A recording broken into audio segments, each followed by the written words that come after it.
"Mister, stop. Don't go in there." Annie blurted it out, her voice breaking as the words rushed together. She lifted one small hand toward him, fingers spread, trembling in the air like a stop sign she wasn't sure would work. Daniel Wright halted mid-step.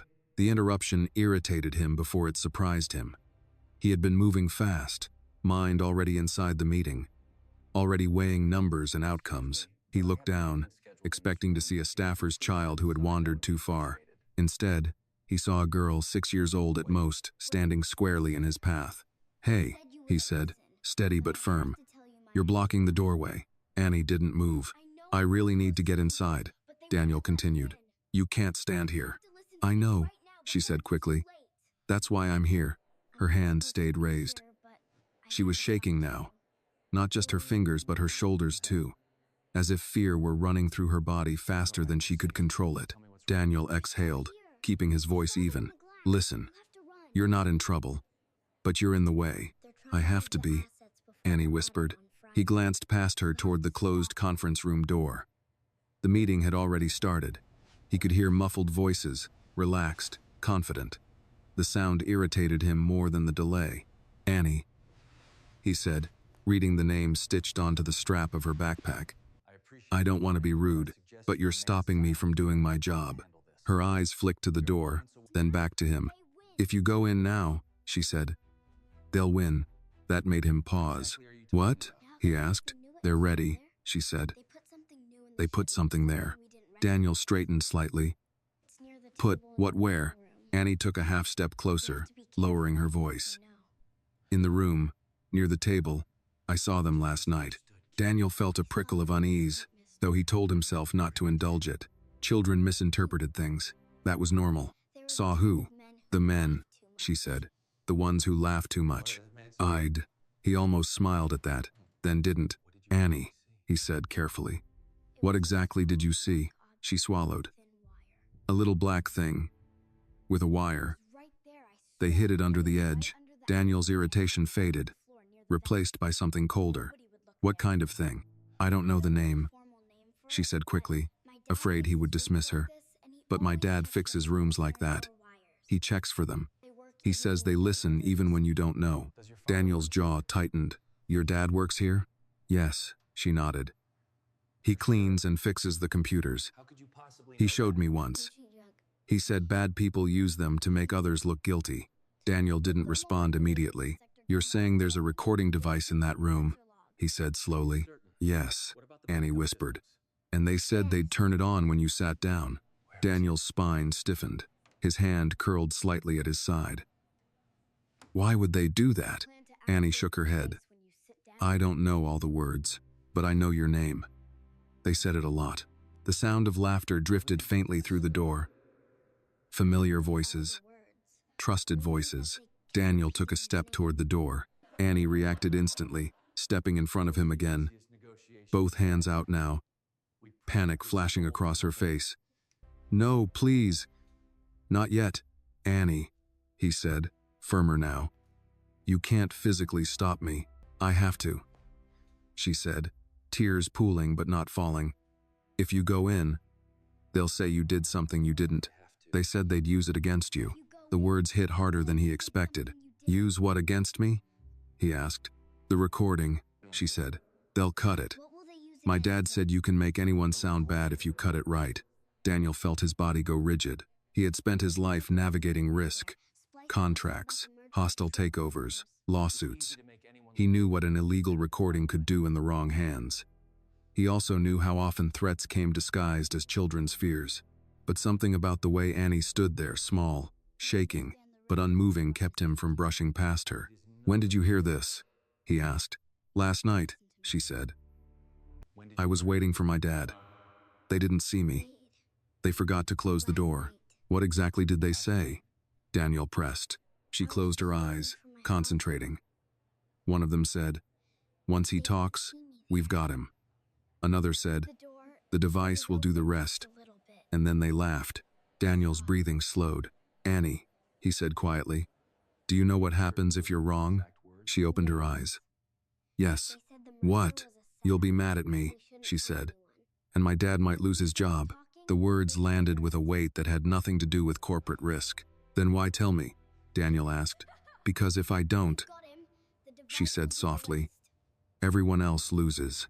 Daniel looked at the door again, then at the girl, then back at the door. You're delaying an entire board meeting, he said, not accusing, just stating a fact. She nodded. Just for a little. How long? He asked. Until you hear them yourself, she said. Daniel hesitated. Years of instinct urged him forward. The discipline that had built his company told him not to let emotion dictate timing. Another instinct, older, quieter, told him that the most dangerous moments were the ones you rushed through. Where is this device? He asked. Under the table, Annie said.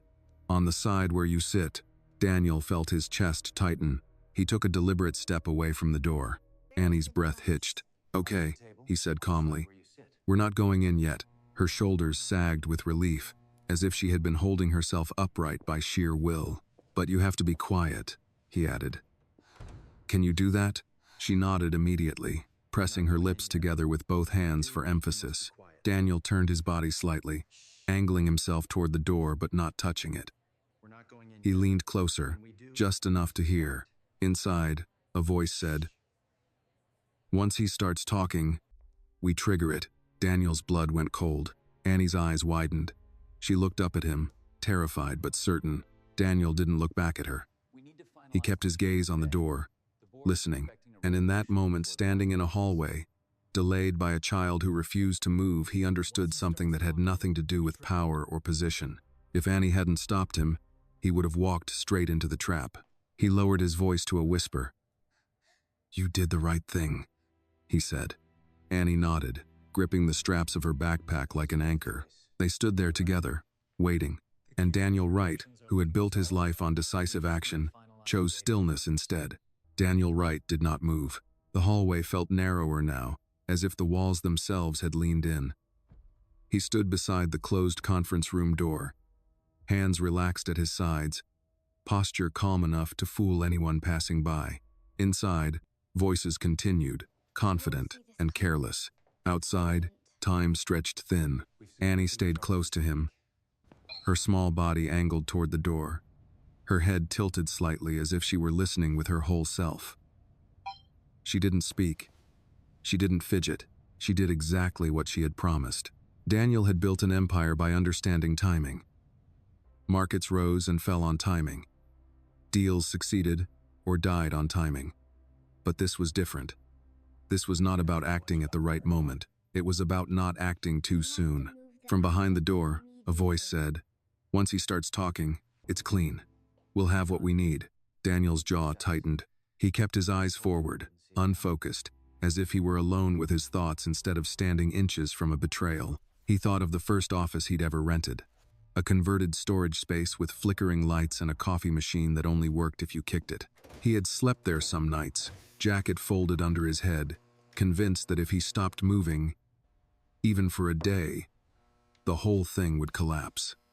Back then, he had trusted no one, not because he was suspicious by nature, but because there was no one to trust. That changed as the company grew. He hired people smarter than him, people with credentials he didn't have, people who spoke in polished language and understood systems he was still learning to navigate. Trust became a necessity. Delegation became survival. Somewhere along the way, trust had become habit. Another voice floated through the door. He won't suspect a thing. He never does. Daniel exhaled slowly. Annie shifted slightly, her shoulder brushing his arm. He glanced down at her, just for a second. She was still shaking, but she hadn't backed away. Whatever fear she felt, she was carrying it without complaint. Are you okay? He murmured. She nodded, though her eyes remained fixed on the door. They talk loud when they think they're safe, she whispered. My dad says that's when you learn the most. Daniel absorbed that. Your dad sounds like a smart man, he almost said, but held the words back.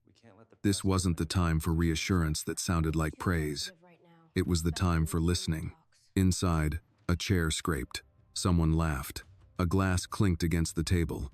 They won't trace it back to us, a voice said. By the time legal untangles it, he'll be out. Daniel's fingers curled. then relaxed again. Anger would come later. Right now, clarity mattered more. He leaned slightly toward the door, careful not to touch it. The soundproofing was good, but not perfect. Enough leaked through for someone who knew how to listen. He thought about the seat at the table. His seat, the place everyone deferred to when he was present, the place they were clearly comfortable occupying when he was not. Annie had said the device was under the table, on the side where he sat. He pictured it easily. A small recorder, a transmitter, something designed to capture fragments, to be edited and weaponized. He felt a chill that had nothing to do with fear for himself. If they were willing to do this to him, what had they already done to others? A voice inside the room said, "Once the conference hits, the board will want stability. They'll choose us." Daniel closed his eyes for a brief moment. Stability. The word had been used on him more times than he could count. Investors wanted it. Boards demanded it. Employees depended on it. Stability was the excuse for every compromise that chipped away at principles just enough to be convenient. He opened his eyes again and looked at Annie. "How did you know it was wrong?" he asked quietly. She frowned, thinking, "Because they didn't sound like my dad," she said. "When my dad fixes things, he talks like he's helping. They talked like they were hiding." Daniel nodded. That was as good a definition of integrity as he'd heard in years. The door handle twitched slightly, then stilled. Someone inside must have shifted their weight against it. Daniel stepped back half an inch, enough to avoid casting a shadow beneath the frame. "Stay right here," he whispered to Annie. She nodded again. Daniel reached into his pocket, fingers brushing the edge of his phone. He didn't pull it out yet. Not until he knew exactly what he needed. Panic calls led to mistakes. He had learned that the hard way. Another voice, sharper this time, said, "We only get one shot. If he figures it out." "He won't," someone cut in. "He trusts us." Daniel felt the words land with a dull finality. If this moment made you feel something, pause for a second and let us know. Tap like if this story spoke to you. Share your thoughts in the comments right where you are watching. And if you believe stories like this deserve to be heard, subscribe to the channel and stay with us. He thought of the nights he'd stayed late with these same people. The dinners, the jokes, the shared language of success. Trust wasn't something they had taken from him. It was something he had given freely. Annie tugged lightly at his sleeve. "They're saying your name again," she whispered. He leaned closer, straining to hear. "Daniel's predictable," a voice said. "He'll open with the vision piece." "That's when we—" Daniel straightened. That was enough. He stepped back from the door, turning his body slightly so he was no longer aligned with it. His mind shifted gears with a smoothness that surprised even him. The anger was there now, but it had been compressed into something useful. "Annie," he said softly, "I need you to do something for me." Her eyes widened. "What?" "I need you to go find your dad," he said. "Tell him to stay where he is and wait for me." "Can you do that?" She hesitated. "What if they see me?" "They won't," Daniel said, with more certainty than he felt. "And if anyone asks, you tell them I asked you to." She searched his face, then nodded. "Okay, go," he said gently. "I'll be right here." She took a step, then stopped. "You won't go in?" she asked. "Not yet," he said. "I promise." Annie nodded once more and moved down the hallway, her small footsteps quiet against the polished floor. Daniel waited until she disappeared around the corner. Then he took out his phone. He didn't call security. He didn't call legal yet. First, he opened a secure recording app and placed the phone carefully near the door, close enough to catch what it could without being seen. Inside, a voice said, "Once he sits, we activate it." Daniel pressed record. He didn't feel like a victim. He felt like a witness, and for the first time since Annie had stopped him, he allowed himself to think not about how to save his position, but about how far this rot might spread. The door remained closed. The trap waited. So did Daniel. Daniel waited until the sound of Annie's footsteps faded completely before shifting his weight. The phone lay flat against the wall near the baseboard, its dark screen giving nothing away. He adjusted it once, carefully, angling the microphone toward the seam beneath the conference room door. Then he stepped back, hands empty, posture relaxed again. Anyone glancing down the hall would see a man waiting for a meeting to end. Nothing more. Inside the room, the conversation continued without restraint. "They always underestimate how clean this is," a voice said. "No fingerprints, no intent, just words." Daniel recognized that voice instantly. He had defended that man in front of the board more times than he could count, had called him meticulous, principled, someone you could build a future with. Daniel's mouth tightened. Another voice responded, amused. "We're not accusing him of anything illegal. We're letting him explain himself. On record." A pause. Then laughter. Daniel felt the sound of it settle into his chest like sediment, heavy, inescapable. He remembered his father's voice from years ago, long before boardrooms and stock options. "You can survive being wrong," his father used to say. "What you can't survive is trusting the wrong people twice." Daniel had trusted these people more than twice. Inside the room, someone cleared their throat. Once the recording circulates, the narrative writes itself. Founder loses control. Board steps in. Market breathes a sigh of relief. Daniel exhaled slowly through his nose.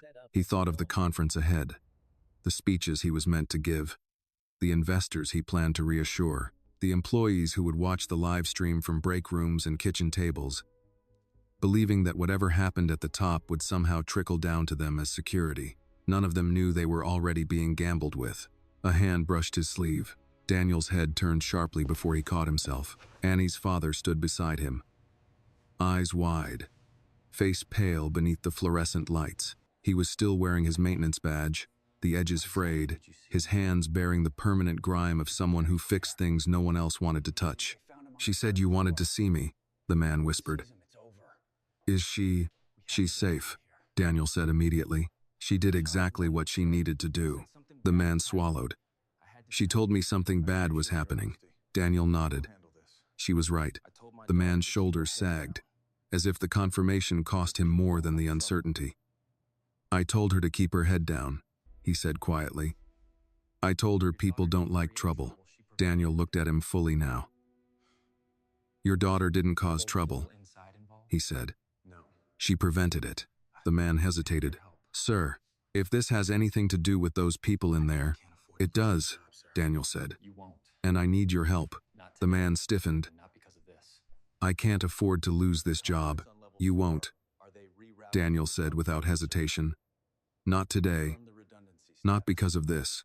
The man studied Daniel's face, searching for exaggeration or reassurance. He seemed to find neither. Just certainty. "I need to know," Daniel continued, lowering his voice further, "how hard it would be to locate a device under that table without alerting anyone inside." The man's eyes flicked to the door. "If it's where your daughter says, it wouldn't be hard," he said. "But if they see me, they won't," Daniel said. "Not yet." Inside the room, someone said, "Where is he?" "He's never this late." Daniel checked his watch. 12 minutes now. "He's probably stuck in traffic," another voice replied. "Let him sweat." Daniel felt something cold settle into place. "Can you do it?" he asked. The man nodded slowly. "If I have clearance." Daniel reached into his pocket and produced his access card, placing it gently in the man's palm. "You have clearance," he said. The man looked down at the card, then back up. "Sir, I don't want my daughter dragged into this." "She won't be," Daniel said, "but she will be remembered." That seemed to decide it. The man took a breath, squared his shoulders, and moved down the hallway toward the service entrance that led into the conference room from the side. Daniel watched him go, then returned his attention to the door. Inside, the conversation had shifted. "He's pushing it," someone said. "We should start without him." "Good," another voice replied. "The device is already live." Daniel's blood ran cold. He reached for his phone and checked the recording. The waveform danced steadily. Enough. More than enough. The door handle turned. Daniel straightened, every line of his body aligning into something calm and unreadable. The door opened halfway, and one of the executives leaned out, irritation already etched across his face. "Daniel," he said, forcing a smile. "There you are. We were just..." Daniel raised a hand. "Give me 1 minute," he said. His voice was level, almost gentle. "I need to finish something first." The executive hesitated, then nodded, retreating back inside. The door closed again. Daniel didn't move. Seconds later, the side door opened quietly. Annie's father stepped out, his face pale but resolute. He held up a small black device no larger than a matchbox, a thin wire trailing from one end. Daniel felt his chest tighten. "Under the table," the man whispered, "exactly where she said." Daniel nodded once. "Thank you. What happens now?" the man asked. Daniel took the device, weighing it in his palm. "Now," he said, "we stop pretending this is a misunderstanding." He slipped the device into his jacket pocket and checked his phone one last time. Then he reached for the door. This time, when he opened it, he did not hesitate. Daniel Wright stepped into the conference room as if nothing had changed. The conversation died mid-sentence. Every face turned toward him at once, familiar expressions arranged quickly into practiced neutrality. Polite smiles. Mild irritation masked as concern. The kind of looks people wore when they believed they were still in control of the narrative. "Sorry I'm late," Daniel said calmly, closing the door behind him. "Let's begin." He took his seat at the head of the table. The chair was exactly where it had always been. The leather still held the shape of his shoulders. The table surface gleamed under the lights, spotless, reflective, giving back carefully curated versions of everyone present. He rested his hands on the table, palms down. No one noticed the slight bulge beneath his jacket. "We were just discussing the agenda," one of the executives said smoothly. "Given the upcoming conference, we thought it would be wise to move straight to—" Daniel raised a finger. "Before we do," he said, "I want to address something." The room stilled. "This company," Daniel continued, "was built on trust. Not slogans, not branding. Trust. The belief that people would do the right thing even when it wasn't convenient." A few heads nodded. Someone murmured agreement. Daniel let the silence stretch. "Trust," he went on, "is also the easiest thing to exploit." Yes. That earned a flicker of unease. One executive shifted in his seat. Another glanced briefly toward the center of the table, then looked away. Daniel noticed. He reached into his jacket and placed the small black device on the table. It made no sound, but the effect was immediate. Color drained from one face. Another executive's jaw tightened too quickly. Someone swallowed hard. Daniel watched them carefully, cataloging reactions the way he had learned to do long ago. "This was found under the table," he said quietly. "On my side." No one spoke. "Would anyone like to explain why there was an unauthorized recording device positioned to capture my voice?" he asked. A beat passed, then another. Finally, one man laughed, too loudly. "Daniel, come on. This has to be a misunderstanding. Maybe security." "I already checked," Daniel said. "Security didn't place it. Neither did legal. And maintenance only accessed the room because they were instructed to. It was whether." He paused, eyes sweeping the table. "By someone in this room." The laughter died. "Now," Daniel said, "before anyone speaks, understand this. Everything said in this meeting, prior to my arrival, has already been recorded." That did it. Chairs scraped back slightly. A woman straightened, face hardening. "You recorded us without consent?" Daniel tilted his head. "No. You did." Silence slammed down like a door. "You see," he continued evenly, "I was delayed this morning, long enough to hear quite a lot, including plans to manipulate voting rights, dilute ownership, and manufacture a narrative that would remove me from the company I founded." One man stood abruptly. "That's an outrageous accusation." "Sit down," Daniel said, not raising his voice. The man froze. Slowly, he sat. Daniel leaned back slightly. "I trusted you," he said. "That's on me. What you did with that trust is on you." A woman at the far end of the table spoke up, voice tight. "Daniel, if you're upset about governance strategy, we can discuss it privately." "This is not strategy," Daniel cut in. "This is betrayal." He reached for his phone and placed it face down on the table. Clause 14.3 of the shareholder agreement allows the founder to suspend executive authority in cases of coordinated action, designed to undermine fiduciary duty. A murmur rippled through the room. "I've already contacted legal," Daniel continued. "By the time this meeting ends, your access will be restricted pending investigation." "You can't do this unilaterally," someone snapped. Daniel met his gaze. "Watch me." No one spoke after that. Daniel stood. The room seemed smaller with him on his feet. "You were confident," he said. "You were comfortable. You assumed I wouldn't notice. That assumption was your mistake." He picked up the device again, weighing it in his hand. "This," he said, "was meant to trap me. Instead, it revealed you." He turned toward the door. "I'm taking a short recess," Daniel said. "When I return, this company will begin correcting a failure that started long before today." He opened the door and stepped back into the hallway. Annie was there. She sat on the floor near the wall, knees pulled to her chest, backpack clutched tight. She looked up instantly when she saw him, eyes searching his face. "It's okay," Daniel said softly, crouching in front of her. "You were right, too." Her shoulders sagged with relief she hadn't allowed herself yet. "They were mad," she whispered. "I heard them earlier.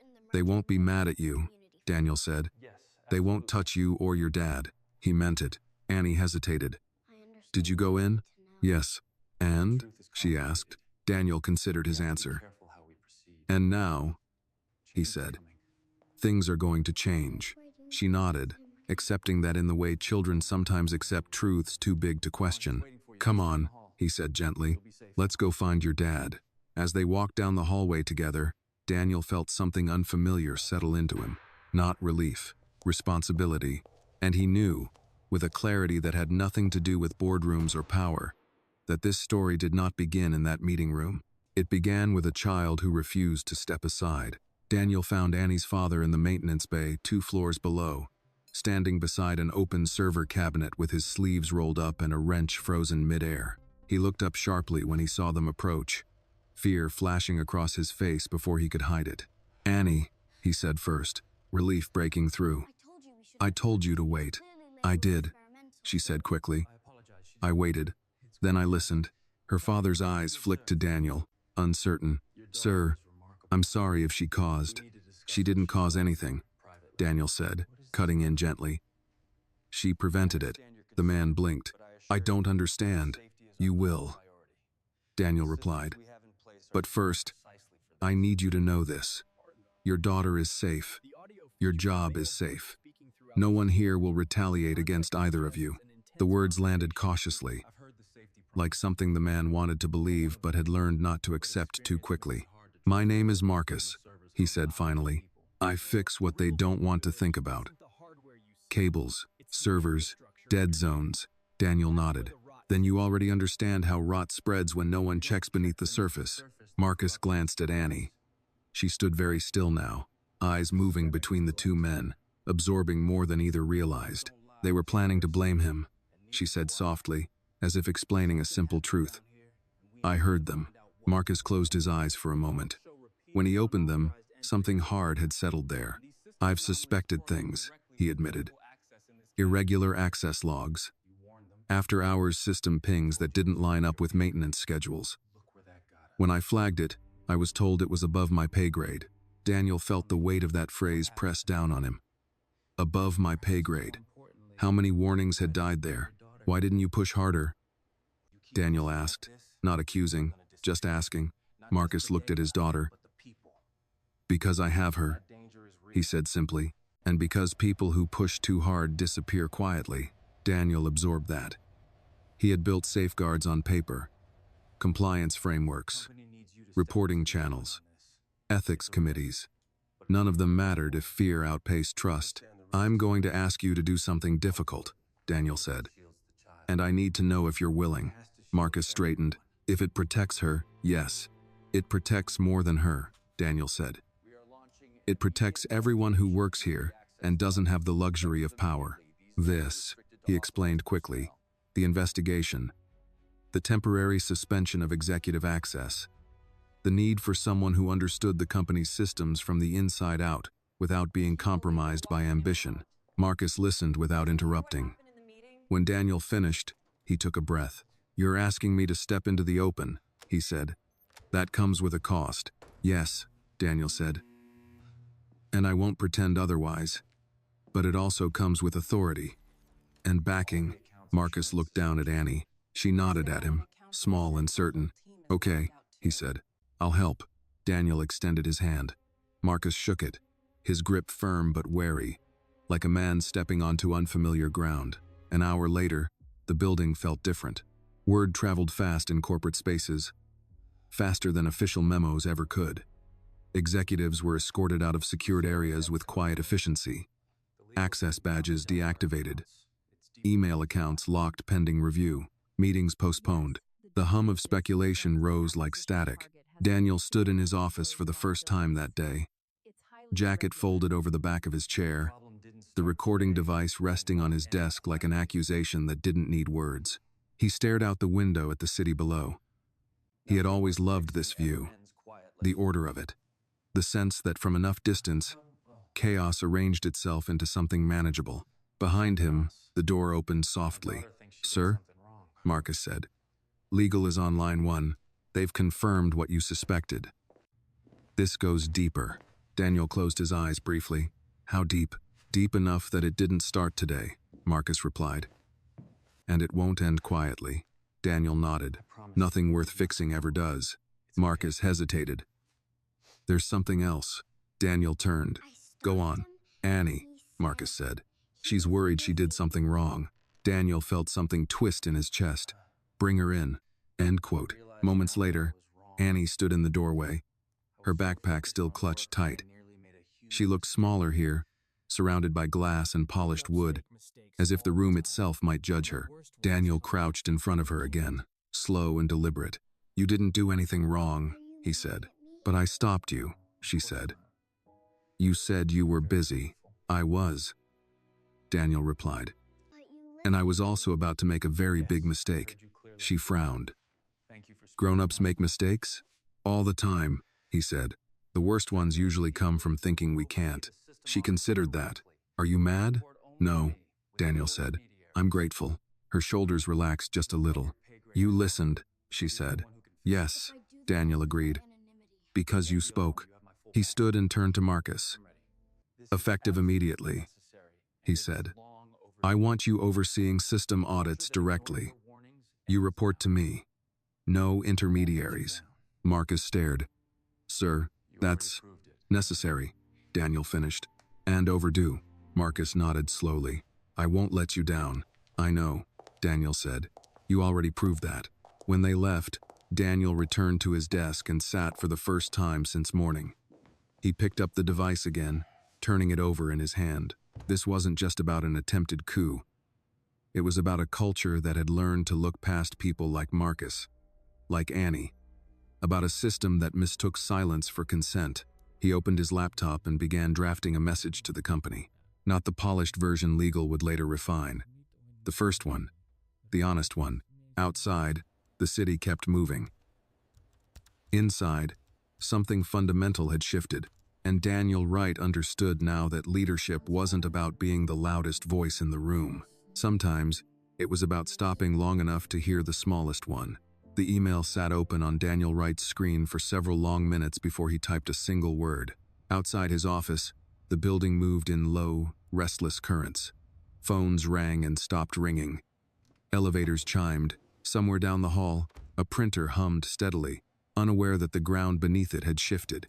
Daniel listened to those ordinary sounds and realized how rarely he had done so before.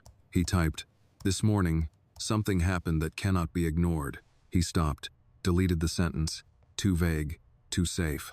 He leaned back in his chair, fingers steepled, eyes fixed on the ceiling. For years, his communication to the company had been filtered through strategy teams and legal review. Words sanded down until they were smooth enough to slide past resistance without friction. That approach had built stability. It had also built distance. Distance was how people like Marcus learned to keep quiet. It was how children learned to stay invisible. Daniel leaned forward again and began anew. "This morning, I was stopped outside a meeting by someone most of us would have walked past." He paused, considering the weight of that admission. Then he continued, slowly and deliberately, letting the words form without the usual instinct to manage perception. That pause prevented an act of betrayal that would have harmed this company and everyone who depends on it. He read the sentence twice. It felt exposed, honest, necessary. There was a knock at the door. "Come in," Daniel said without looking up. It was his chief of staff. Her expression carefully neutral, the way it always was when something significant was happening. "Legal has finalized the interim action plan," she said. "Executives involved will be placed on immediate administrative leave pending investigation. Security is already executing." Daniel nodded. "Good." She hesitated. "There's concern about the message to employees. Rumors are spreading. They will," Daniel said. Silence would do more damage. She studied him for a moment. "You want to send this yourself?" "Yes." She glanced at the screen. Will you send the message yourself? "Without edits?" Yes. She left without arguing. That alone told him how unusual the day had become. Daniel returned to the message. "I want to be clear. This was not uncovered by a system, a policy, or a committee. It was uncovered because someone paid attention and chose courage over comfort." He stopped typing again. He thought of Annie's small hand raised in the hallway. The way her voice had shaken, not from uncertainty, but from the effort it took to be brave. He thought of how easily he could have dismissed her. How close he had come to doing exactly that. He continued, "We often say integrity is a value here. Today, a 6-year-old showed us what that actually looks like." Daniel sat back, breath steady. He knew there would be discomfort, questions, pushback. Some would say it was inappropriate to involve a child in a corporate reckoning. Others would argue that naming this moment set a dangerous precedent. Let them. He added one final paragraph. "If we are a company worth believing in, then we must be a company that listens not only to those with titles, but to those without power. Especially to those without power." He read the message from beginning to end. No flourish, no defensiveness, just truth. He hit send. The reply notifications began almost immediately. Some messages were brief. "Thank you. About time. Proud to work here." Others were longer. Confessions. Stories of meetings where voices had been ignored, of warnings dismissed, of careers stalled because speaking up carried too much risk. Daniel read them all. An hour later, Marcus knocked and stepped into the office, closing the door behind him. He looked tired but alert, like someone who had been running on adrenaline and purpose. "It has confirmed," Marcus said.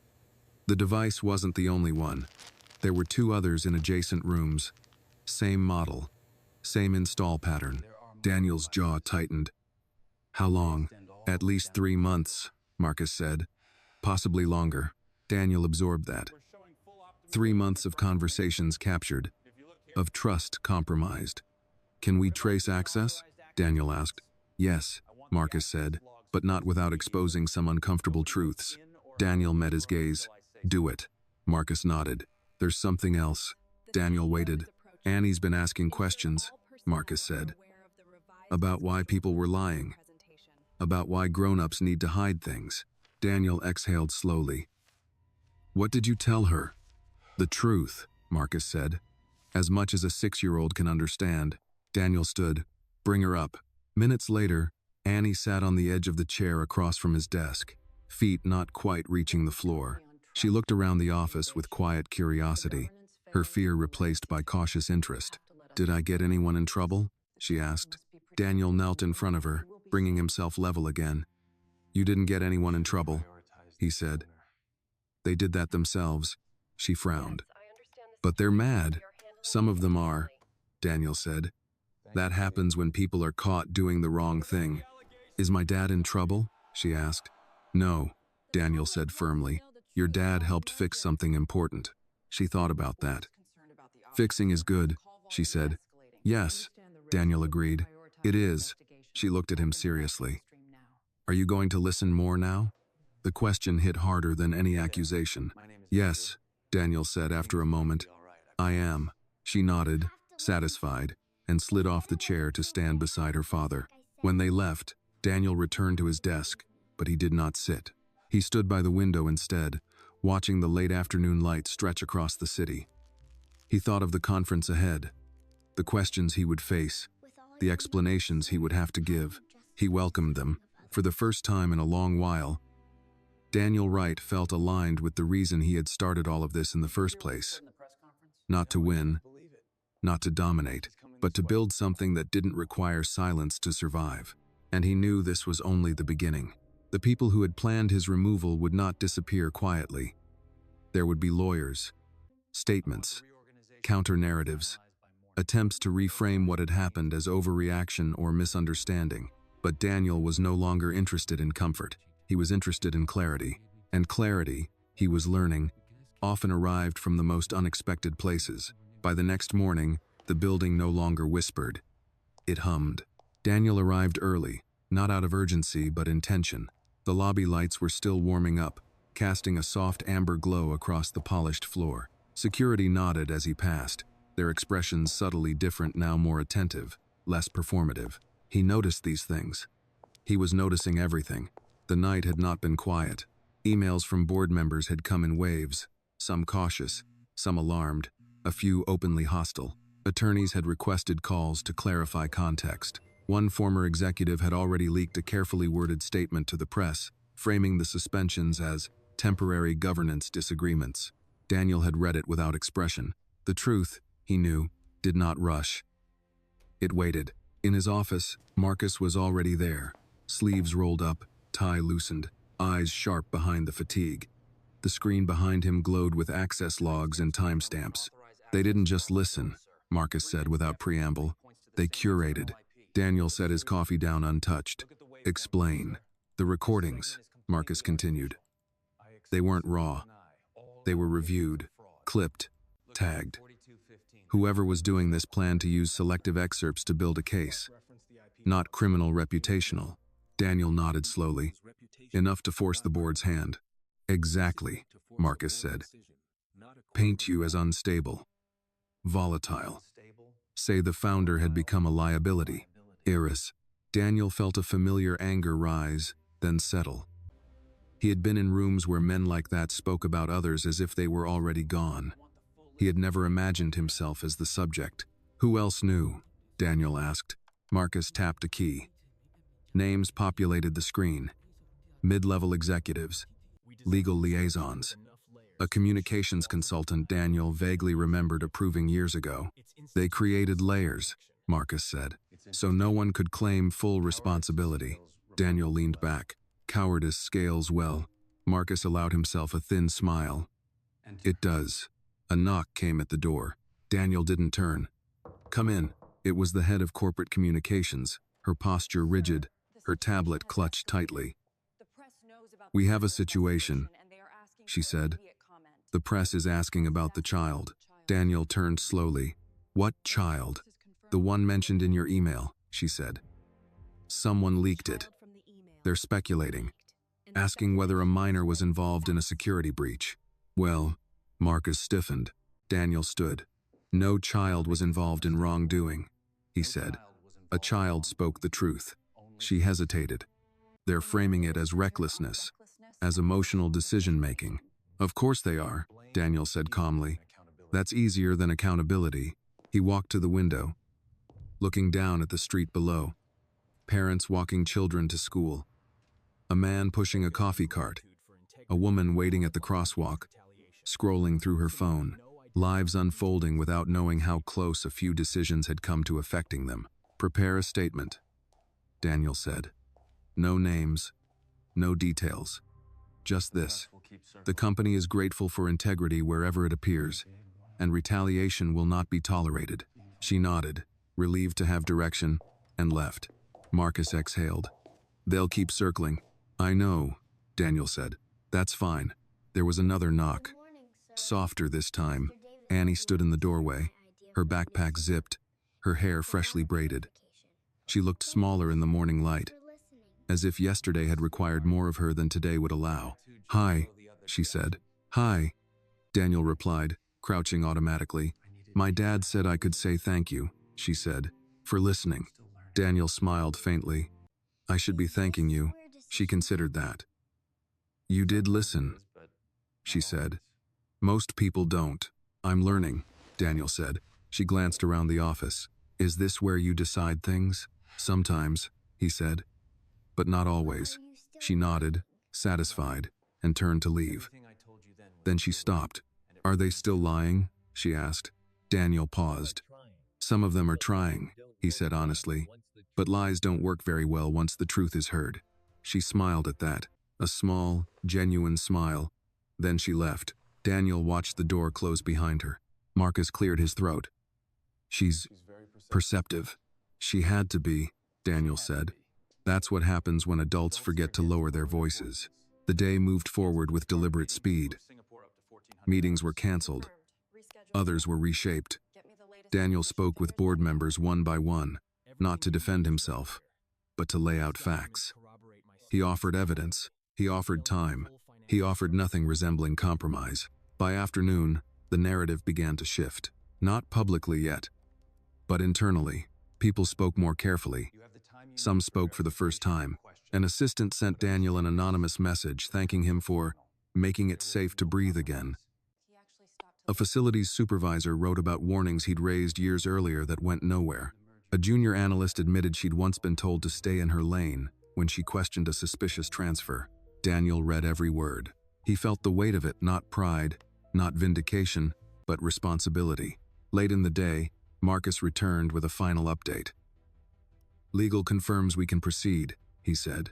But once we do, there's no turning back. Daniel looked at the city again, now washed in late afternoon gold. Good, he said.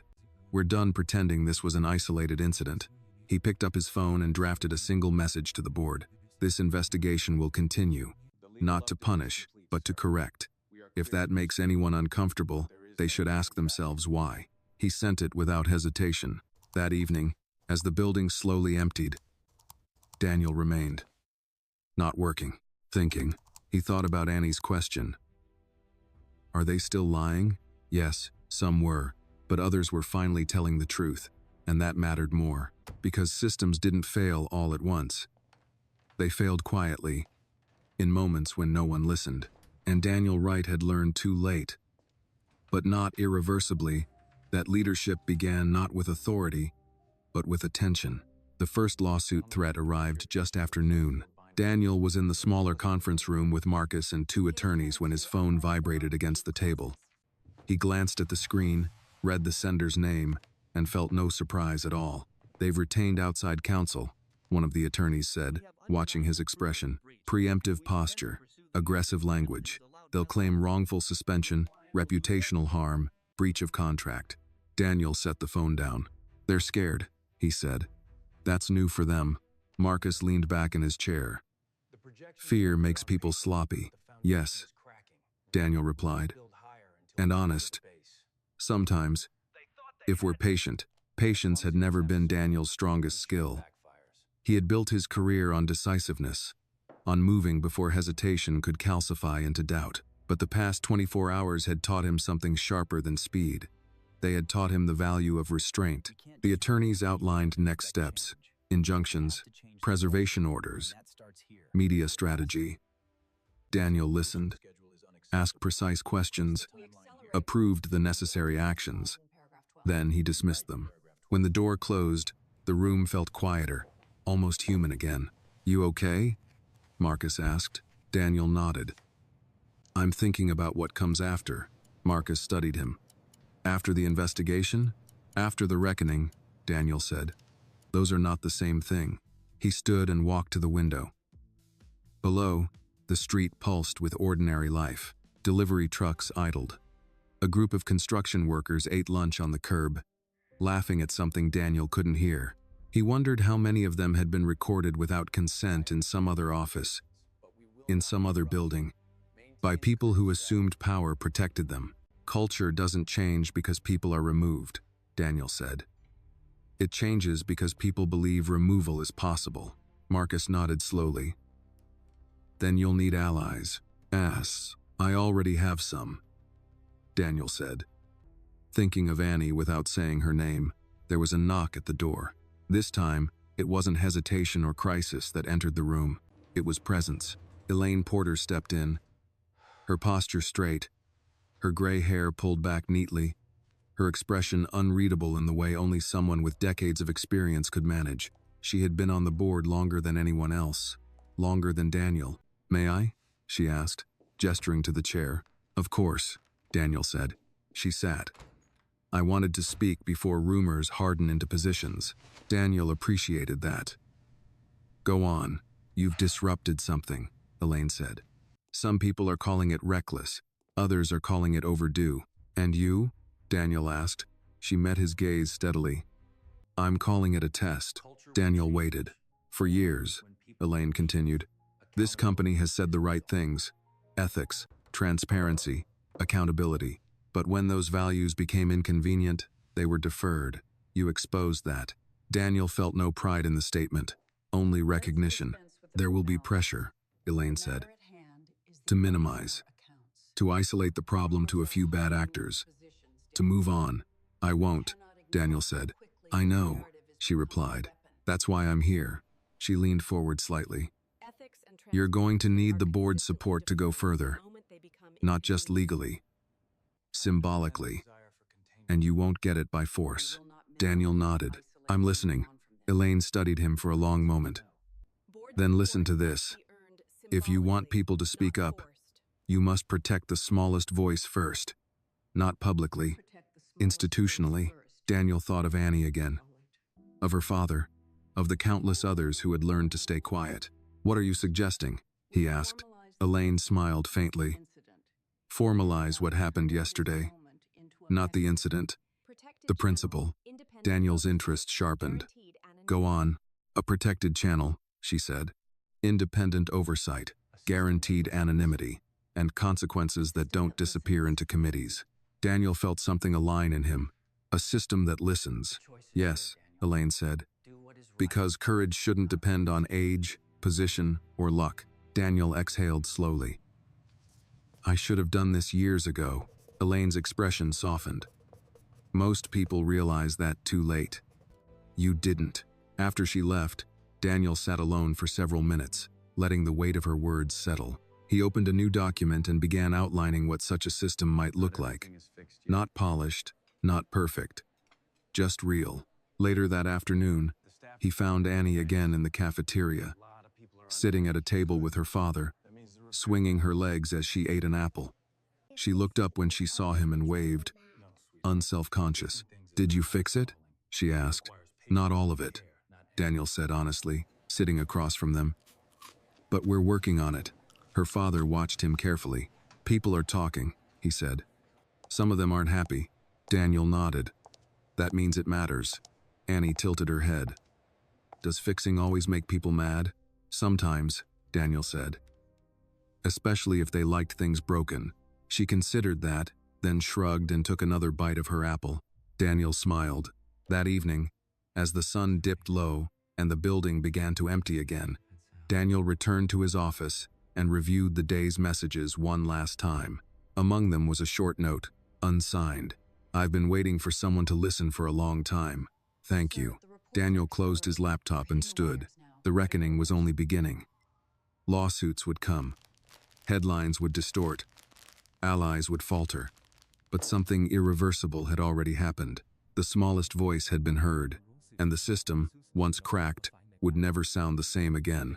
The headline broke before sunrise. Daniel saw it on his phone while the coffee brewed, the glow of the screen cutting through the quiet of his kitchen. "Founder under fire as company probes internal recording scheme." He read the article once, then again, slower. The language was careful but pointed. Words like controversial, unorthodox, and emotionally driven appeared more than once. There was no mention of illegal surveillance, no mention of the device under the table, no mention of the attempt to manufacture evidence. There was, however, a paragraph devoted to the child. Sources say a minor may have been present during sensitive corporate operations, raising questions about judgment at the highest level. Daniel set the phone down. He had known this was coming. The first counterattack was always narrative, not substance. If they could frame him as reckless, they wouldn't have to answer for being corrupt. He poured the coffee, took a sip, and felt nothing. By the time he reached the office, the building was already awake in a way it hadn't been the day before. Security was tighter. Conversations stopped when he passed. Not out of fear, out of recalibration. People were reassessing where the lines actually were now. In his office, Marcus waited with a tablet in hand, jaw set. There, coordinating. Marcus said without preamble. 3 former executives, same law firm, same media consultant. They're pushing the child endangerment angle hard. Daniel loosened his tie. Because it's cleaner than admitting conspiracy. Yes, Marcus said. And because it puts you on defense. Daniel nodded. We won't take the bait. Marcus hesitated. There's something else. Daniel looked up. Go on. They're trying to find her, Marcus said. Annie. They don't have her name yet, but they're asking questions. Facilities. HR. Anyone who might talk. Okay. The word find landed heavier than Daniel expected. That stops now, he said. I've already restricted access, Marcus replied. But we should assume pressure will increase. Daniel thought of Annie's quiet certainty, of the way she had stood her ground without knowing how much ground there was to lose. They don't get to turn her into a tactic, Daniel said. We protect her.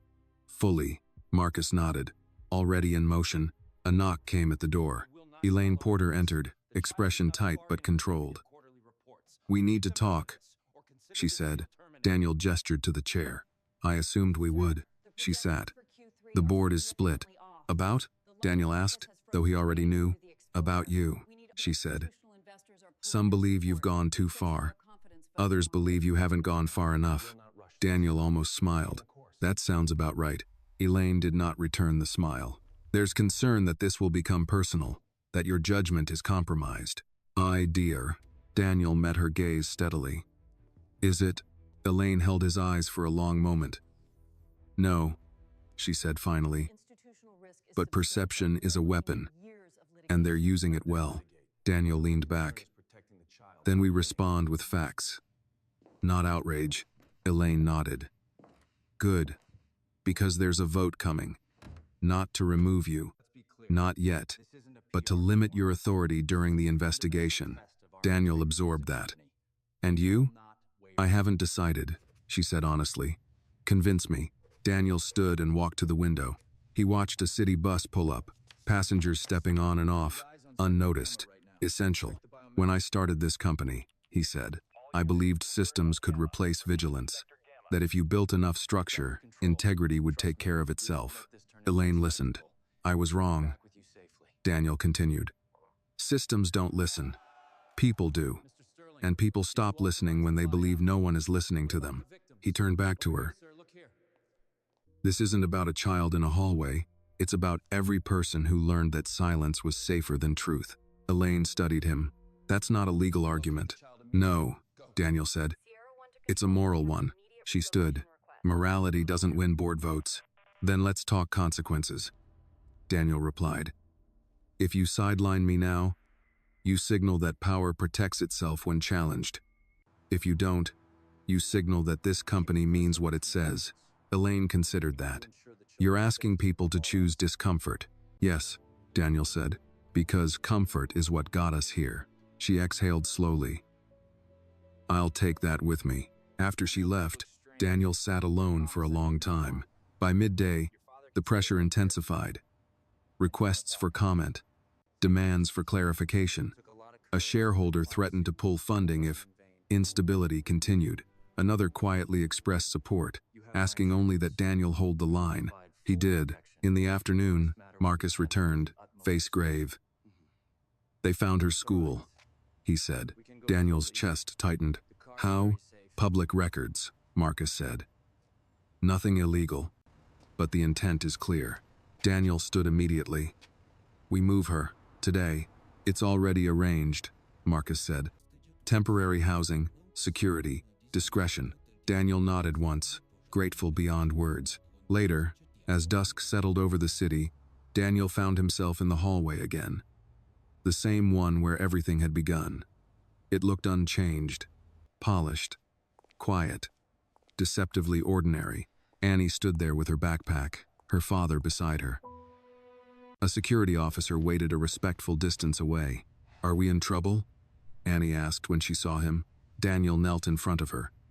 "No," he said. "You're being protected." "Because I talked?" she asked. "Yes," Daniel said. "And because some people don't like being heard." She thought about that. "That's silly," she said.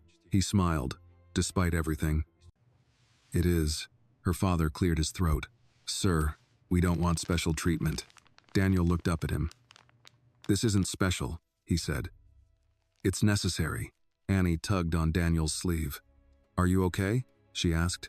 He hesitated, then answered honestly. "I'm being tested." She nodded solemnly. "Tests are hard," she said. "But you learn things." "Yes," Daniel said quietly. "You do." As they walked away, Daniel remained in the hallway, alone with the echo of her words. The fight was no longer about who controlled the company.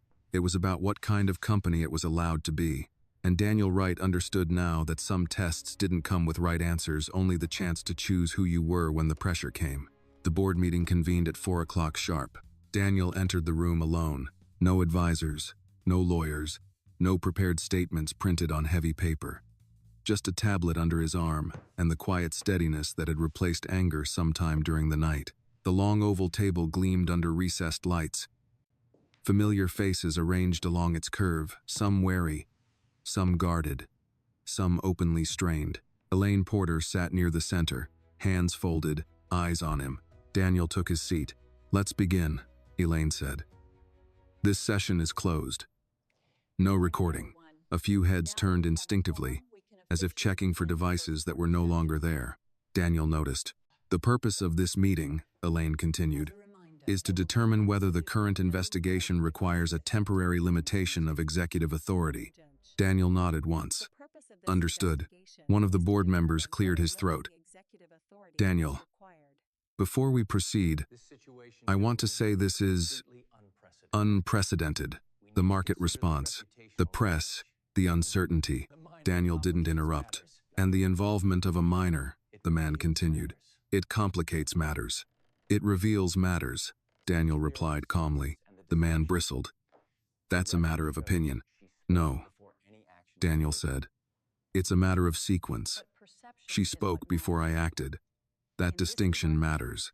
A woman at the far end leaned forward. "What matters is perception. Investors are uneasy. They're asking whether you allowed emotion to override governance." Daniel met her gaze. "I allowed information to override assumption." Silence followed. Elaine interjected. "Daniel, perhaps you can walk us through your decision-making. Not the event itself, the reasoning." Daniel rested his hands on the table. "I was stopped outside a meeting. I listened. I heard evidence of coordinated action to undermine fiduciary duty. I verified it. I acted within my authority." "I see. And the child?" someone pressed. Daniel didn't flinch. "She was not a decision-maker. She was a messenger." "That's a dangerous precedent," another voice said. "So is ignoring a warning because of who delivers it," Daniel replied. A murmur rippled through the room. One board member shook his head. "You're asking us to endorse a narrative that makes us look reactive." "I'm asking you to endorse reality," Daniel said. "Reactive would have been walking into that room and speaking into a device designed to destroy my credibility." Elaine raised a hand. "Let's focus. The question before us is whether Daniel's actions compromised the company or preserved it." She looked directly at him. "Daniel, do you believe your judgment is impaired?" Daniel considered the question carefully. He thought of Annie's voice, of Marcus's hesitation, of the emails from employees who had waited years for someone to listen. "No," he said. "I believe my judgment is clearer than it's been in a long time." Elaine nodded slowly. "Then answer this. If the warning had come from a junior analyst instead of a child, would we be having this conversation?" No one answered. "That," Elaine said quietly, "is the problem." A man near the end of the table scoffed. "We can't build governance around hypotheticals." "Then build it around consequences," Daniel said, "because hypotheticals are how misconduct hides. In plays." He tapped his tablet and slid it forward. "You have the evidence. The recordings, the access logs, the legal analysis. I won't summarize it for you." The room filled with the soft sounds of scrolling and shifting posture. After a moment, someone spoke. If we limit your authority now, the market stabilizes. And the message? Daniel asked. That leadership is accountable, the man replied. Daniel nodded. Accountable to whom? The man hesitated. To the board. Daniel leaned forward. And who is the board accountable to? Silence again. Elaine closed her folder. I think we're circling, she said. Let's vote. Daniel sat back, heart steady. He had prepared himself for either outcome. What mattered now was consistency. Elaine looked around the table. All in favor of limiting executive authority pending investigation. Hands rose. Not many, but enough to matter. All opposed. More hands rose this time. Elaine counted silently, then looked up. The motion fails. And a breath Daniel hadn't realized he was holding released slowly. Elaine continued. However, this board will require quarterly updates on the investigation and the implementation of new oversight mechanisms. Agreed, Daniel said immediately. Elaine met his eyes. And Daniel, protect the child. At all costs. He nodded. I already am. The meeting adjourned without ceremony. Outside, the late afternoon light stretched long shadows across the hallway. Daniel walked alone, the weight of the decision settling into something quieter than relief. This wasn't a victory. It was permission to continue. His phone buzzed. Marcus. It's done? Marcus asked. Yes, Daniel said. For now. Good, Marcus replied. Because there's more. Daniel stopped walking. How much more? Marcus hesitated. Enough that the device wasn't the endgame. Daniel closed his eyes briefly. Tell me. They were preparing a secondary narrative, Marcus said. If the recording failed, they planned to accuse you of targeting whistleblowers. Daniel exhaled. Irony travels fast. There's also a shell entity, Marcus added. Quiet, clean. Designed to siphon assets post-removal. Daniel opened his eyes. Then we keep going. Yes, Marcus said. And Daniel? Yes. Annie asked if she could go back to school. Daniel felt something soften. Can she? Not yet, Marcus said. But soon, Daniel nodded. Tell her we're working on it. Oh, that evening, Daniel returned to his office long after most of the building had emptied. He stood by the window again. City lights flickering on like constellations arranged by human hands. He thought of the question that had been asked in the boardroom about emotion, about judgment. He understood now that the opposite of emotion wasn't logic, it was indifference. And indifference was what allowed systems to rot. He picked up his tablet and opened a new document titled simply, Listening. It would take time. It would take resistance. It would take choices that cost him comfort and allies. But it would be worth it. Because somewhere, a 6-year-old was waiting to return to a normal life. And Daniel Wright intended to make sure she could without having to be brave again. Night settled into the building with a different kind of quiet. Not the hollow silence of after-hours emptiness, but a watchful stillness, as if the walls themselves were paying attention now. Daniel remained in his office, jacket draped over the chair, sleeves rolled up. The city lights reflected faintly in the glass behind his desk. The document titled Listening was still open on his tablet. He hadn't written much, just fragments, ideas without polish, anonymous reporting without retaliation, independent oversight outside executive control, protection before exposure, truth before narrative. He stared at the words, knowing how easily they could become slogans instead of safeguards. His phone buzzed. Marcus again. We found the shell entity, Marcus said without preamble. It's dormant. No transactions yet. But the paperwork is airtight. Daniel closed his eyes briefly. Who controls it? A trust, Marcus replied. Multiple layers, but the signatures trace back to the same 3 executives. Daniel nodded slowly. They were building an escape hatch. Yes, Marcus said, and a weapon. Then we treat it as such. Daniel replied. Document everything. Quietly, there was a pause on the line. Daniel, Marcus said carefully. This will get uglier. I know. Daniel said. That means we're close. After the call ended, Daniel leaned back and let the chair creak beneath his weight. He thought of all the times he'd mistaken calm for health, order for integrity, silence for agreement. The door knocked softly. He looked up. "Come in." Elaine Porter stepped inside, coat over her arm, her expression tired but intent. "I thought you might still be here." "I usually am," Daniel said. She smiled faintly. "That's part of the problem." He gestured to the chair. "What brings you back?" Elaine sat, crossing her legs slowly. "I wanted to say this privately. Today's vote wasn't just about authority. It was about fear." Daniel waited.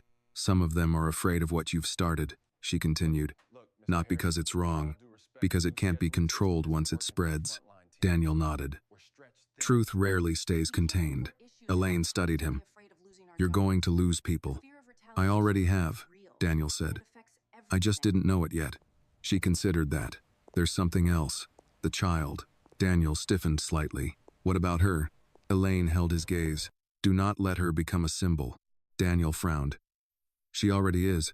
Only if you allow others to frame her that way," Elaine said. "Protect her privacy, her ordinariness. Let her disappear back into being a child." Daniel exhaled slowly. "That's all I want."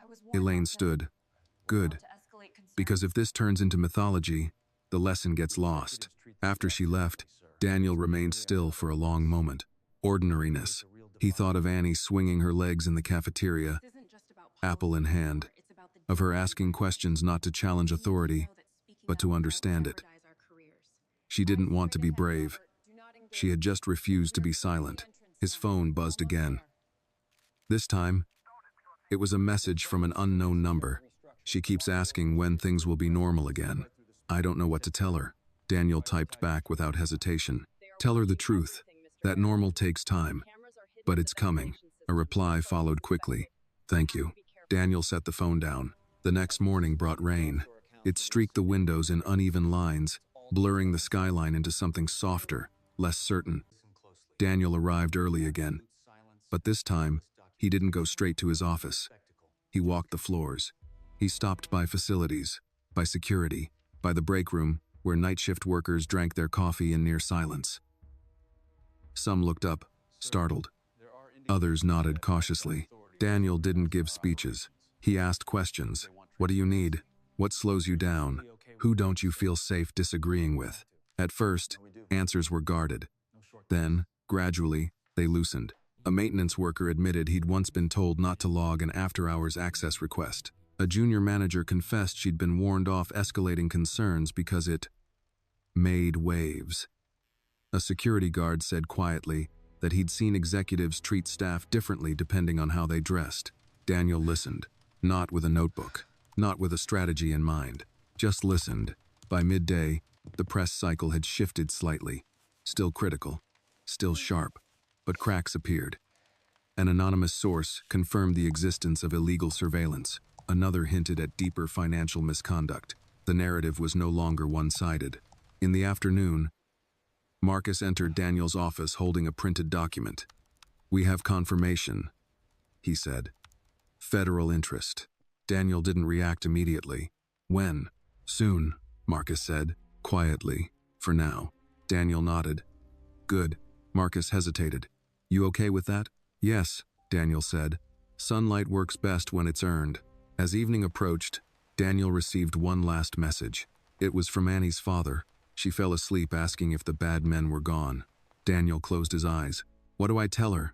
The message continued. Daniel typed slowly. "Tell her some people are learning, and some are being stopped, and that she did her part." He added a second line after a pause. "And tell her she doesn't have to do anything else." The typing indicator blinked, then stopped. "Thank you." Daniel stood and walked to the window one last time that day. Rain still fell, washing the city in muted reflections. Somewhere out there, a little girl slept, unaware of how many lives she had altered simply by refusing to step aside. Daniel understood now that this wasn't about saving a company. It was about restoring the idea that truth didn't require permission, and that silence, once broken, never quite returned to what it had been. The federal agents arrived without insignia, no flashing lights, no dramatic entrances. Just two people in plain coats walking through the lobby as if they belonged there, which, Daniel realized, they did now. Power rarely announced itself when it was confident. Marcus met them first. Daniel watched from the glass wall of his office as hands were shaken, credentials shown briefly, then tucked away. The agents spoke quietly, their posture relaxed, almost conversational. That unsettled him more than aggression ever could. They were here to listen. When Marcus led them in, Daniel stood. "Mr. Wright," the older of the two said, extending a hand. "Thank you for making yourself available." "Thank you for coming," Daniel replied. "I wish it were under better circumstances." The agent smiled thinly. "Circumstances are rarely good when they're honest." They sat. The questions were precise, not accusatory. Timelines, access, names, systems. Daniel answered without embellishment, letting Marcus fill in technical gaps when needed. The younger agent typed steadily, barely looking up. "What prompted you to initiate the internal review?" the older agent asked. Daniel paused. "A warning," he said, "that I chose not to ignore." The agent nodded. "From an employee?" "Yes." He did not say more. "And the recording devices?" the agent continued. "Were they operational?" "Yes," Marcus answered. "And curated." "If you freed that earned a raised eyebrow," Daniel added quietly. "They were meant to remove me without touching the company, cleanly." The agent leaned back. "People who believe they're indispensable often underestimate how much evidence they leave behind." After an hour, the agent stood. "We'll be in touch," the older one said. Quietly, Daniel nodded. "That's all I ask." When the door closed, Marcus let out a breath he'd clearly been holding. "That went, well, OD Apseed. As well as it could," Daniel said. "They're thorough." "They always are," Marcus replied. "That's what scares people." Daniel looked out at the hallway, empty now. It should. The next day, the conference was officially postponed. Publicly, it was framed as a scheduling adjustment. Privately, it was a concession. The board had agreed that no grand vision speech should happen while the foundation was still cracking. Daniel accepted the decision without protest. Some ideas needed time to breathe before they were spoken. In the absence of spectacle, something quieter took shape. The listening framework was announced internally, not as a press release, not as a keynote, as a memo, written in plain language, co-signed by Daniel and Elaine Porter. It outlined protections, processes, independent oversight, consequences that did not vanish into committees.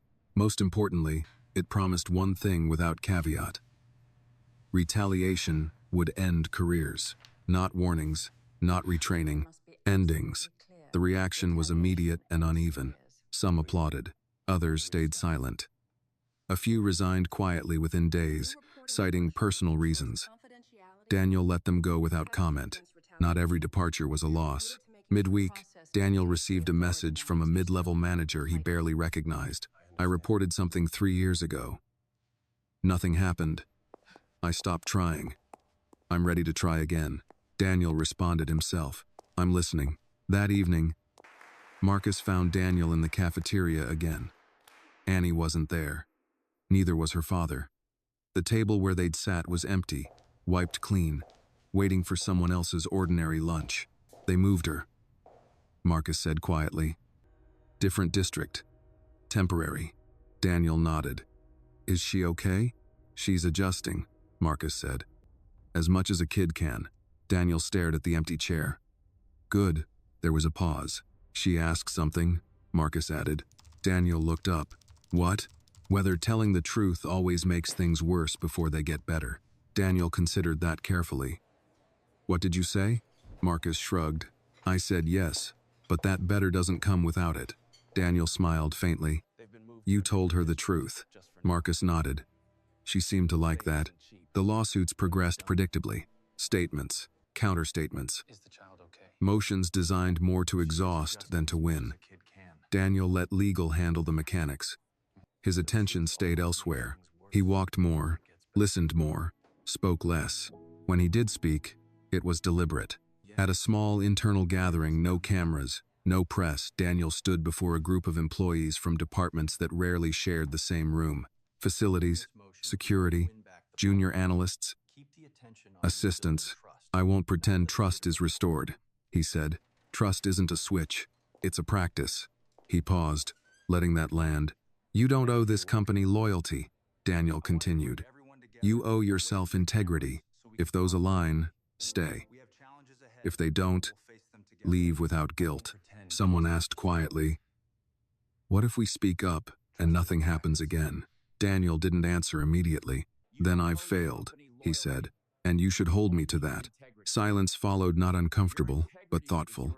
That night, alone in his office, Daniel reread the earliest emails from the investigation, the ones that hadn't made headlines, the ones that would never be quoted, stories of being overlooked, of being warned to stay quiet, of watching small compromises pile into something unrecognizable. He realized then that Annie's warning hadn't just stopped a meeting, it had interrupted a pattern. Late Friday afternoon, Daniel received a final message from Elaine Porter. The board is aligned, not unanimously, but firmly enough. Daniel replied with a single word, good. As he shut down his computer and prepared to leave, Daniel paused by the window one last time that week. The city was clear tonight. No rain, just lights and movement and lives continuing. Somewhere else, a child was learning a new classroom, new routines, new ways to be ordinary again. Daniel hoped she never had to be brave like that again. And if the systems he was building worked the way they should, she wouldn't, because the goal was never to create heroes. It was to make courage unnecessary. The first arrest warrant was sealed, but the rumor reached Daniel before the ink dried.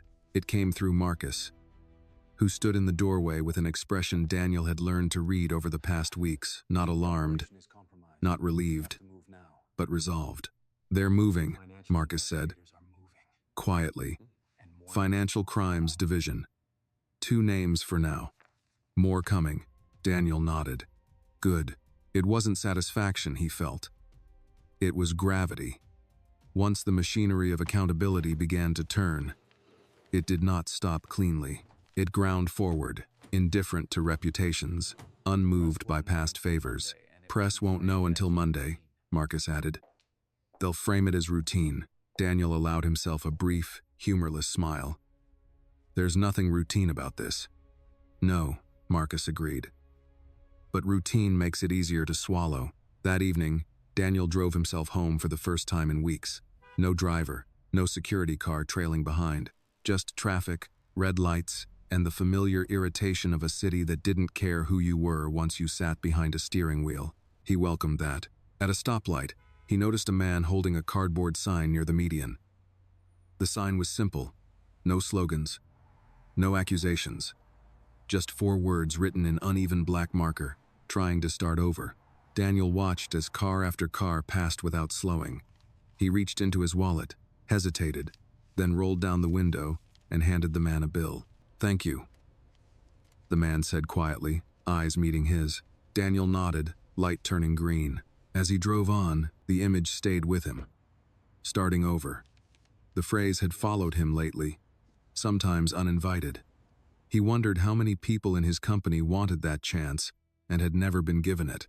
The next morning, the arrest became official. No press conference, no spectacle, just a filing that triggered a chain reaction. Legal teams scrambled. Phones rang, unanswered. One former executive's house was searched before sunrise, neighbors peering from behind curtains as if watching a storm pass too close. By noon, the stock dipped, then steadied. Investors hated uncertainty, but they hated rot more. Daniel spent the morning on calls, not defending himself, not managing panic, but explaining process, over and over, to people who had never needed to hear it before. This is not a purge, he said more than once. It's a correction. Some accepted that. Others did not. He made notes, quietly recalibrating who understood the difference. In the afternoon, Elaine Porter requested a walk, not a meeting. A walk. They left the building through a side exit and crossed into the small public park across the street. It was nothing special. A few benches, a patch of grass, trees that struggled against pollution and neglect. Elaine sat first. You remember when this park was worse? She asked. Daniel nodded.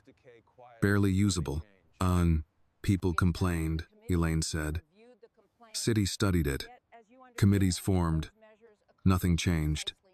And then, Daniel asked, a janitor who worked nights nearby started cleaning it on his breaks, she said. No authority, No budget, just care. Others joined in. The city followed later. Daniel smiled faintly. You're saying systems follow behavior. Elaine looked at him.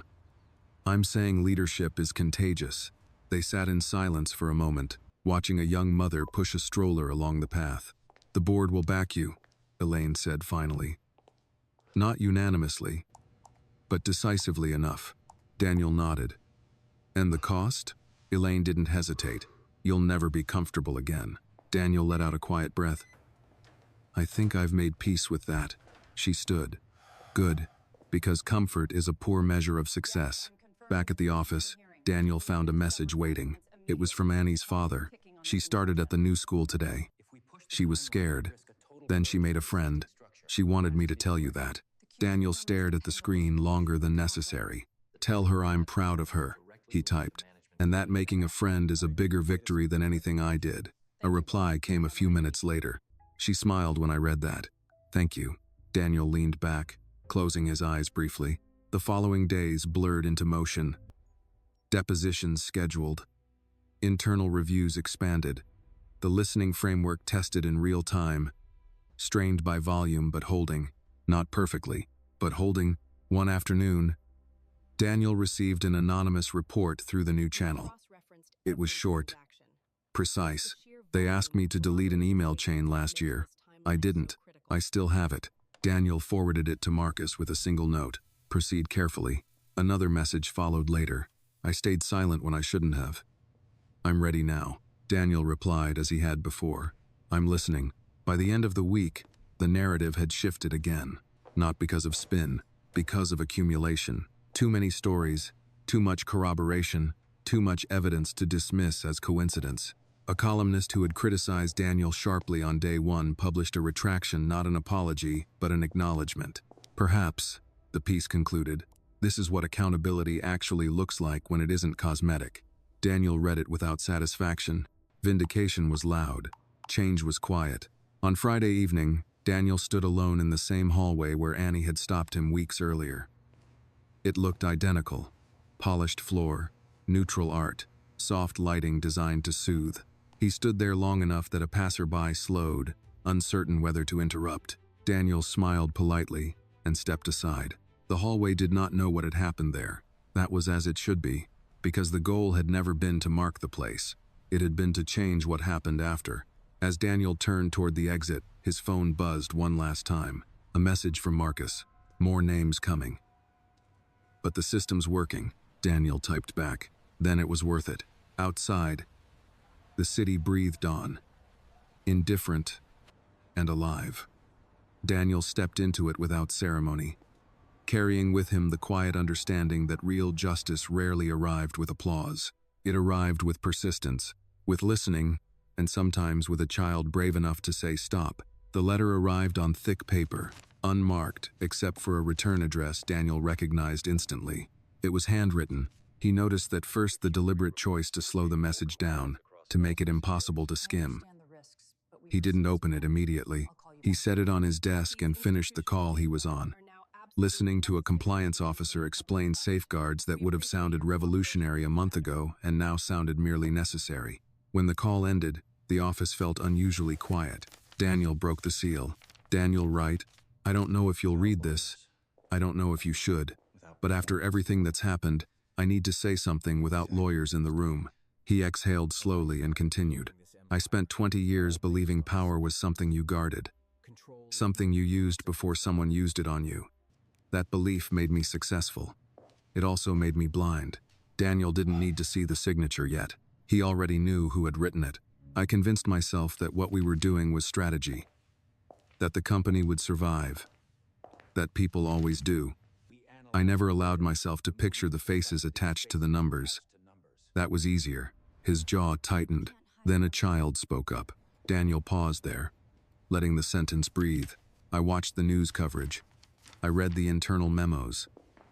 I listened to people I used to intimidate, speak freely for the first time, and I realized something too late to undo. Power doesn't come from control. It comes from accountability. I didn't have it. You did. The letter ended without an apology. Just a name, one of the arrested executives, Daniel folded the paper carefully and placed it back in the envelope. He didn't feel triumph. He didn't feel anger. He felt the dull weight of inevitability. Some lessons arrived only after damage was done.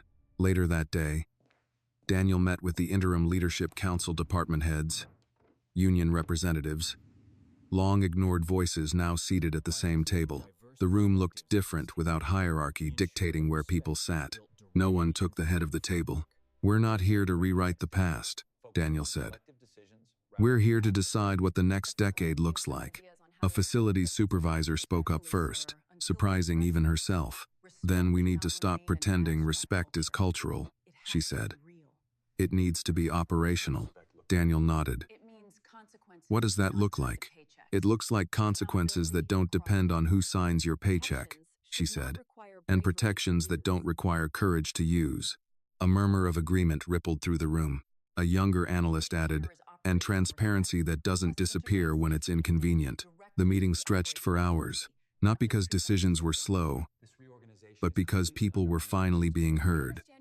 There were disagreements, sharp ones, but they were grounded in substance, not fear.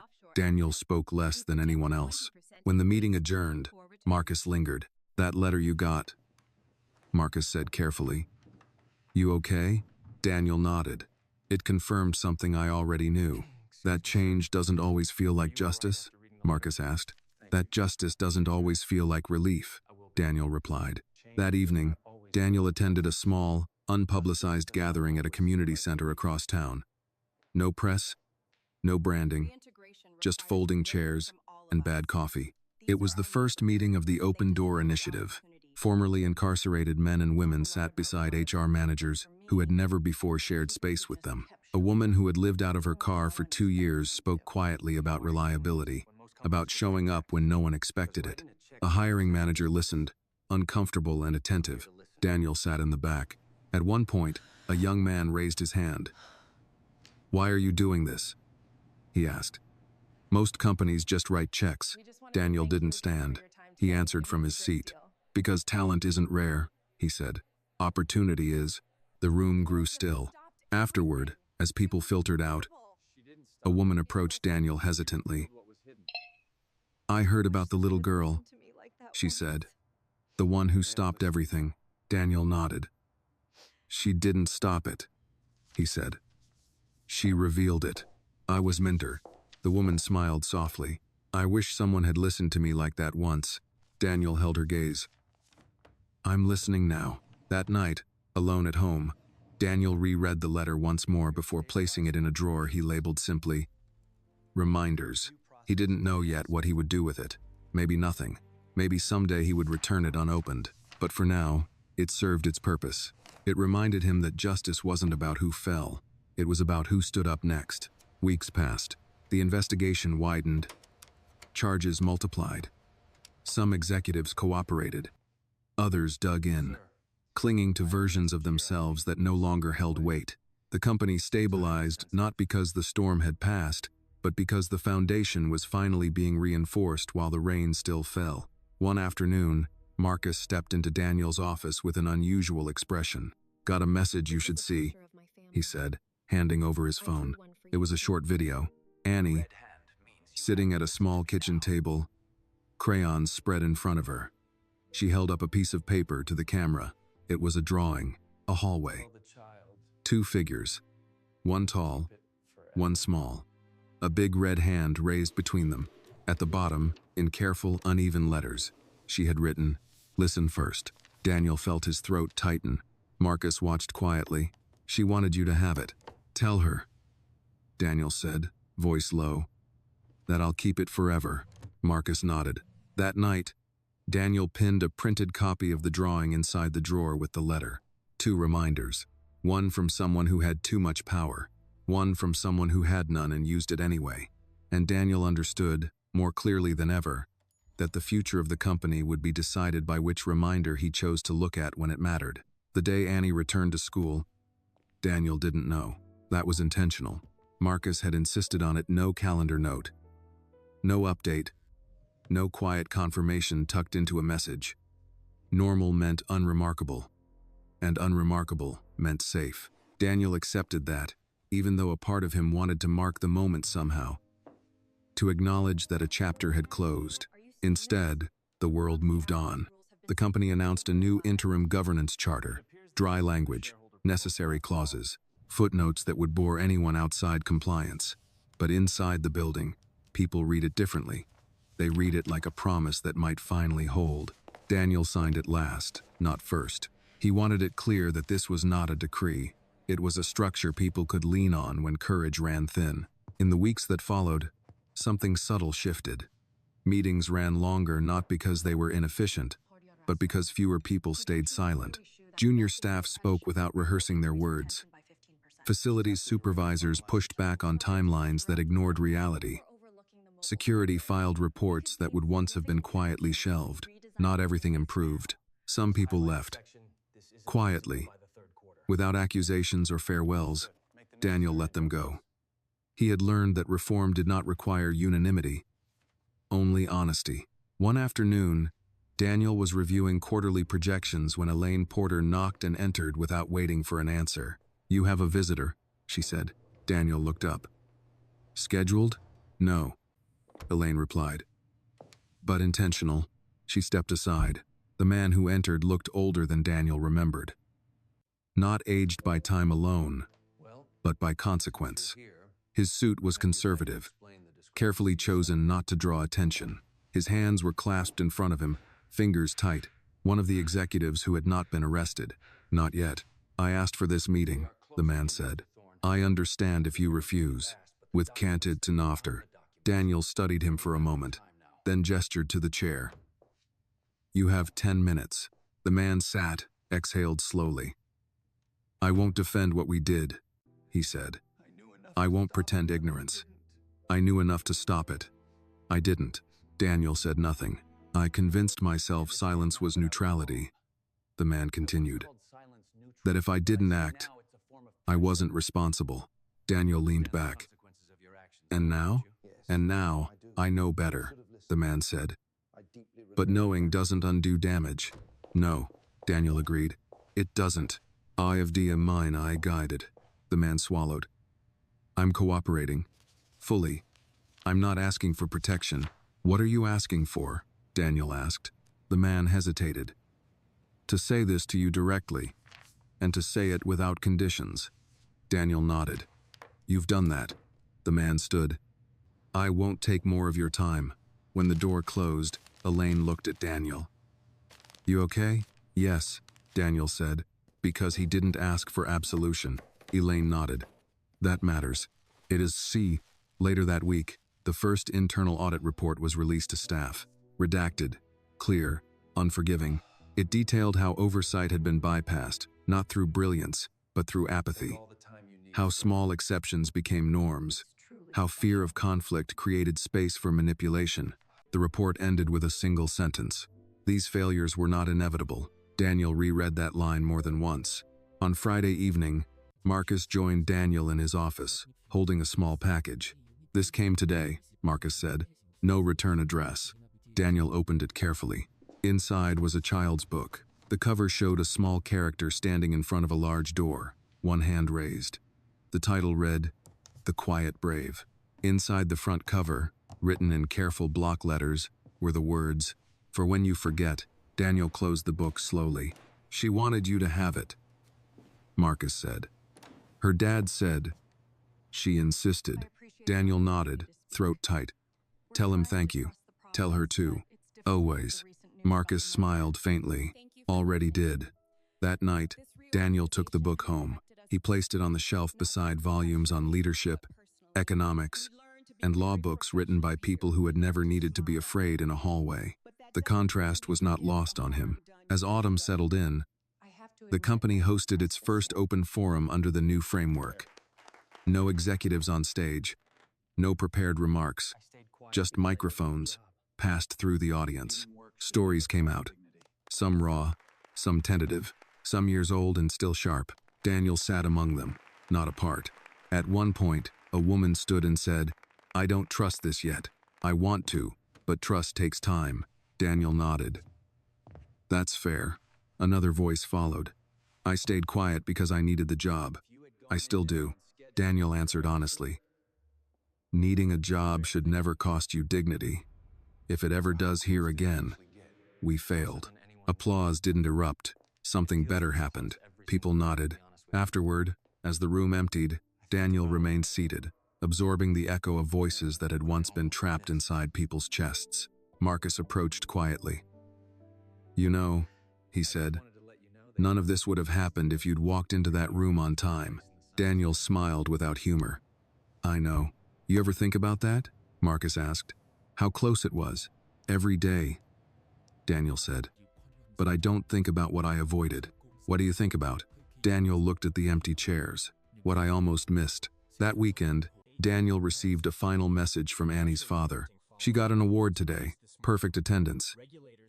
She wanted me to tell you she didn't say stop this time. She just raised her hand. Daniel stared at the message, then typed back, that's even better. He set the phone down and stood by the window, watching the city settle into evening. The danger had not vanished.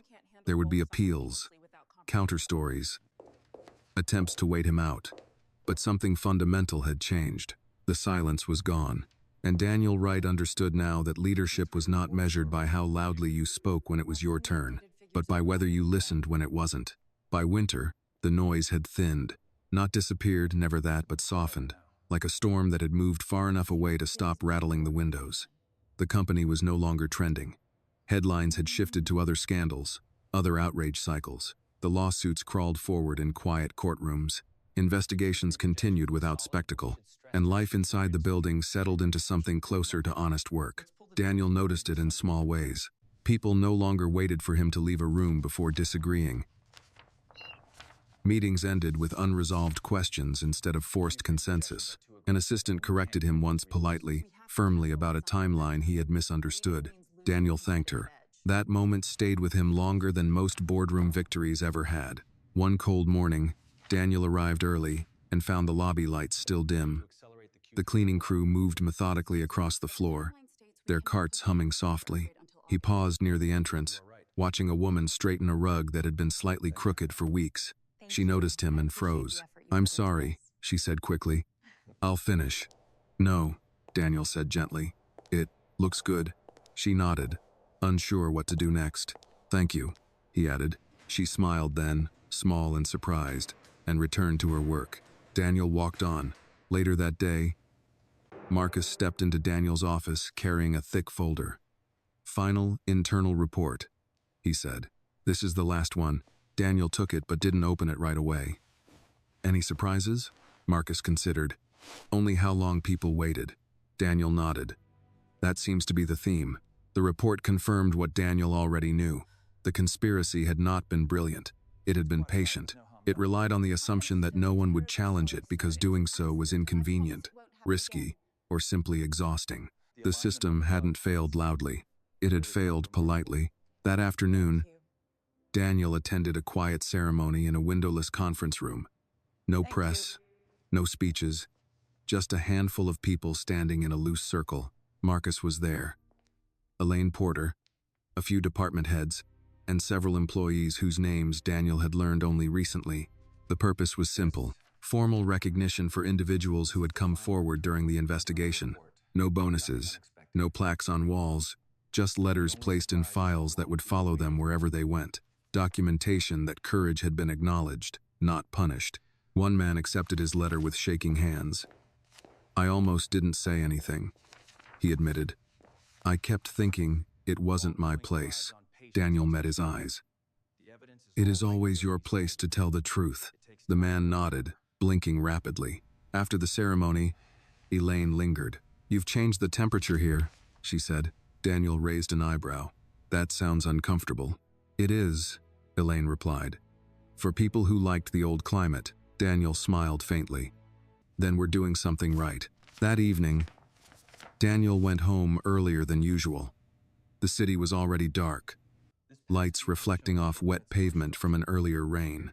He stopped by a small bookstore on the corner near his apartment, one he'd passed for years without entering. Inside, the air smelled like paper and dust and coffee. He wandered without purpose until a thin book on a low shelf caught his eye. It was about listening, real listening, not the kind taught in leadership seminars. The author wrote about silence as an invitation rather than an absence. Daniel bought it. At home, he placed it beside The Quiet Brave on the shelf. 2 books, different languages, the same lesson. A few days later, Daniel received an envelope forwarded from the office mailroom. No return address. Inside was a crayon drawing. It showed a classroom. A teacher at the front. Several children at desks. One child had her hand raised, not urgently, not fearfully, just raised. Below it, in uneven letters, were the words, "You don't have to be scared to talk."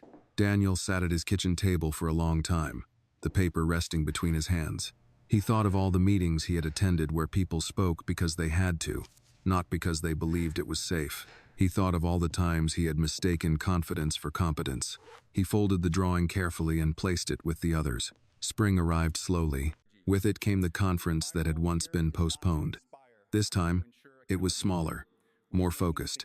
No dramatic keynote, no sweeping declarations. Daniel spoke briefly. "We are not here to celebrate," he said. "We are here to commit." He outlined the changes not as triumphs, but as responsibilities. Oversight, transparency, protection, accountability. No applause followed. That was fine. After the session, as people dispersed into smaller discussions, Daniel stepped aside, content to let the room move without him at its center. A young man approached hesitantly. "Mr. Wright?" "Yes. I just wanted to say, I used the reporting system last month," the man said. "It worked." Daniel nodded. "I'm glad." The man smiled, relieved, and walked away. That night, Daniel stood on his balcony, the city humming below. He thought about how close everything had come to ending differently, how easily he could have walked into that room, how neatly the trap had been set. He understood now that history often pivoted on moments that looked insignificant from the outside. A delayed step, a raised hand, a voice that refused to lower itself. Daniel breathed in the cool night air and felt something like quiet resolve settle into place. Not confidence, commitment, because the work ahead was not about maintaining power. It was about maintaining attention, and attention, he had learned, was something you chose every day. The verdict did not come with a gavel. It came with an email marked confidential, delivered at 6:12 a.m. on a Tuesday when Daniel was already awake, sitting at his kitchen table with a mug of coffee gone cold in his hands. Charges filed, assets frozen, cooperation agreements accepted. Daniel read the message once, then again, slower. There was no triumph in it, no sense of finality. Justice, he was learning, did not announce itself the way movies suggested. It arrived quietly, like confirmation that a long illness had finally been named. By the time he reached the office, Marcus was already there. "It's official," Marcus said. "Federal indictments, multiple counts, financial fraud, conspiracy." Daniel nodded. "How many?" "Enough," Marcus replied. "More than the headlines will say."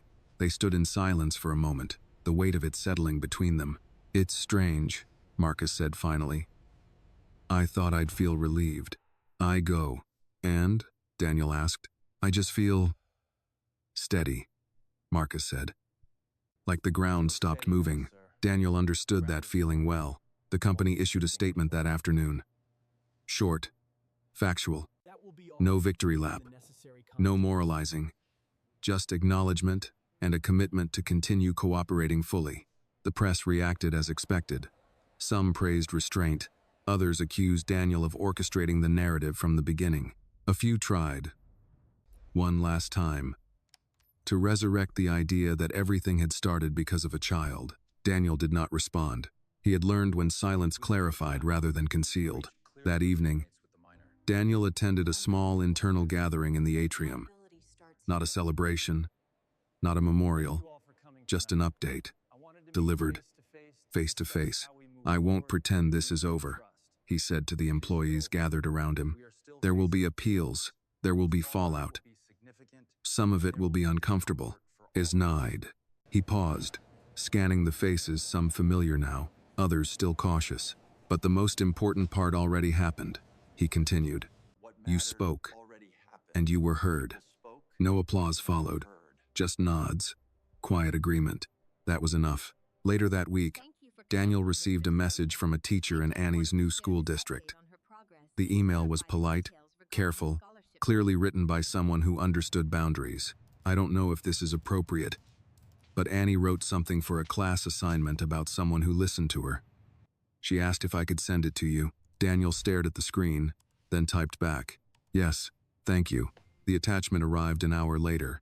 It was a short paragraph, written in uneven handwriting, spelled phonetically in places. I was scared, but I talked anyway. He didn't yell. He waited. I think grown-ups forget that waiting is important. Daniel felt his throat tighten. He printed the page and placed it with the others' drawings. Letters, reminders no longer hidden away in a drawer, but kept openly on a shelf behind his desk. Marcus noticed it the next time he came in. "She's going to grow up strong," Marcus said quietly. "She already is," Daniel replied. As summer approached, the company hosted its annual review, not the glossy event it once had been, but a working session. Panels replaced speeches. Questions replaced applause. Daniel participated, but he did not dominate. When asked directly how he would summarize the past year, he answered simply, "We learned that systems don't protect people. People protect people. Systems only help if they're built to listen." Someone asked, "What happens if leadership changes again?" Daniel did not hesitate. "Then the systems must outlive the leader. Otherwise, we've failed." That answer traveled farther than any press release ever had. One afternoon, long after most employees had left for the day, Daniel walked the building alone. He didn't announce himself. He didn't schedule anything. He stopped at the hallway, the same one. It looked smaller now. Or perhaps he had grown more aware of its ordinariness. Neutral walls, soft lighting. A place designed to move people through without pause. He stood there for a moment, remembering a small hand raised, a voice shaking, but firm. "Mr. Stop," he asked. Daniel closed his eyes briefly. So much had followed that moment. So much pain avoided. So much uncovered. Entire lives redirected. And yet, the hallway remained just a hallway. He smiled faintly. That, too, felt right. At home that night, Daniel sat on his balcony, the city warm and loud below him. Somewhere out there, people were making decisions that would never make headlines. Choices to speak or stay quiet, to wait or to rush, to listen or to dismiss. He thought of how close he had come to missing everything. He picked up his phone and typed a message to Marcus. "We should plan for succession. Real succession." The reply came quickly. "Already started." Daniel smiled, because that, too, mattered. Not building something that depended on him, but something that could stand without him if it had to. As the night deepened, Daniel looked once more at the shelf inside. Visible through the glass doors, the letters, the drawings, the book titled The Quiet Brave. They were not trophies. They were anchors, reminders that power was loud, but truth was patient, and that sometimes the most important moment in a life was not when you spoke, but when you stopped long enough to listen. The last meeting ended without ceremony. No applause, no closing remarks, just chairs sliding back, folders closing, people standing and leaving the room with the quiet efficiency of those who trusted that nothing important was being hidden once they walked out. Daniel remained seated until the room was empty. He had learned not to rush endings. Outside the windows, late afternoon light washed the city in gold. Traffic moved steadily. Somewhere, a siren wailed and faded. Life, uninterrupted.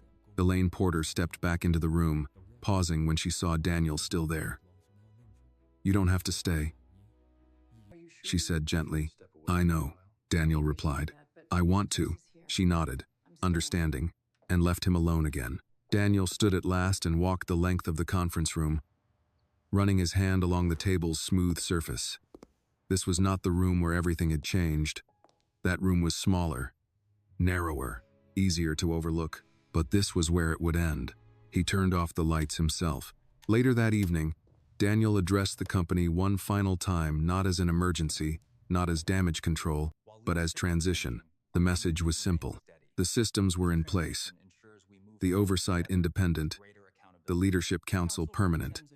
His role would change, narrowing by design. He would remain accountable, but no longer central. Power, redistributed. Trust, reinforced. He did not frame it as an exit. He framed it as continuity.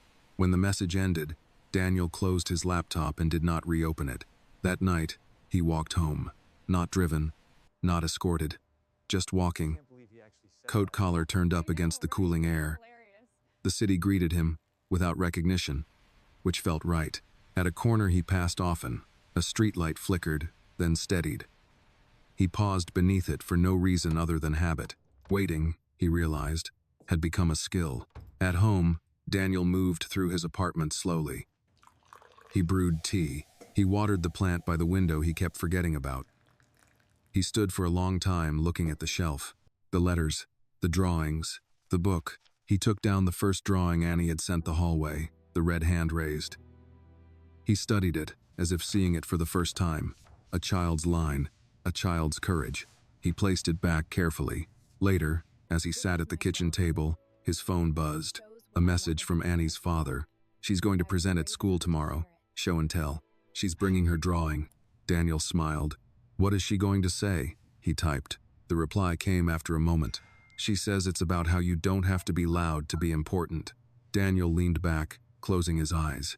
That might be the truest lesson of all, he thought. The next morning, Daniel woke early. Not out of urgency, but habit. He dressed simply, as he always had, and stepped onto the balcony. The city was waking. Deliveries, commuters, people whose names he would never know, each carrying their own quiet decisions. He thought about the path ahead. There would be setbacks.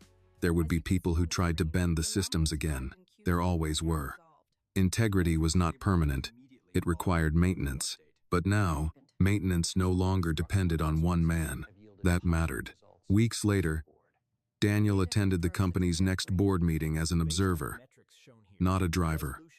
He sat at the side, listened, spoke only when asked. When a disagreement arose, it was resolved without looking to him. He felt no loss, only relief.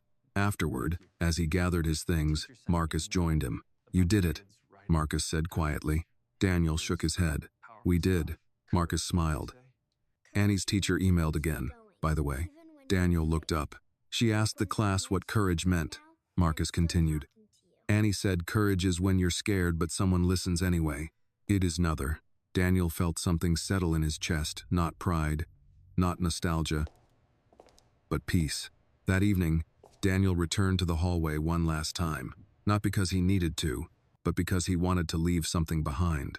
He stood where he had stood before, imagining the sound of that small voice, the raised hand, the moment the world shifted without knowing it had. Then he turned and walked away. No plaque marked the place. No sign explained what had happened there. And that was exactly right, because the story was never about the hallway. It was about the pause, the space between impulse and action, the moment when someone chooses to listen instead of dismiss. Years later, most people would forget the names, the scandal, the headlines. Even the company itself would change, merge, evolve. But somewhere, a girl would grow up knowing that her voice mattered. And somewhere else, a system would still be standing because it had been built to hear voices like hers. Daniel stepped out into the city, blending into it without effort. He was no longer needed at the center. And that, finally, was the measure of success. Because true power does not announce itself. It listens. And when it does, quietly, patiently, the world changes. Not all at once, not loudly, but enough to matter.